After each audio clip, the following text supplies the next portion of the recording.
सकाळ सकाळ तुम्ही म्हणले असते ना ते गाबडे कुठे निघालेत. आज आम्ही निघालो होतो भगवानगडाला. रस्त्यातच मग तारकेश्वर गडाचं दर्शन घ्यावं म्हटलं. तिथं गेलोत मस्तपैकी हातपाय तोंड धुतले, पाणी बिनी पिलो आणि देवाचं दर्शन घेतलं. देवाचं दर्शन घेतलं मग तिथून निघायचं होतं लवकर. दर्शन घेऊन तिथून निघालोत मग मोठ्या देवीला. मग आमच्या तान्याला काय दम नाही, गाडी काय 70च्या खाली नसते त्याची. मग पायऱ्या चढत गेलो देवाचं दर्शन घ्यायला.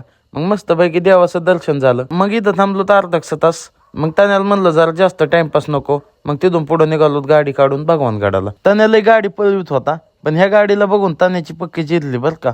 मग तिथून पुढे आलो तर एकीकडून सिमेंट आणि एकीकडून डांबरच दिसत होती. मग आम्हाला पुढे आलो कळलं की इथं काम चालू आहे भाऊ. तान्याला म्हणलं गाडी नीट चालव नाही तर एखाद्या मशीन मध्ये जातो. मग गेलो भगवानगडाच्या जरा जवळ.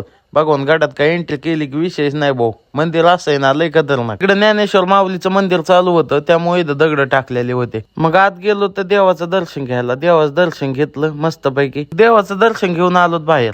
असं स्वच्छ वातावरण. आपल्या भगवानगडाच्या आवारात असा कुठं कचरा सुद्धा दिसणार नाही. विषय नाही. मग आपल्या भगवानगडावर बराच वेळ थांबलो होतो.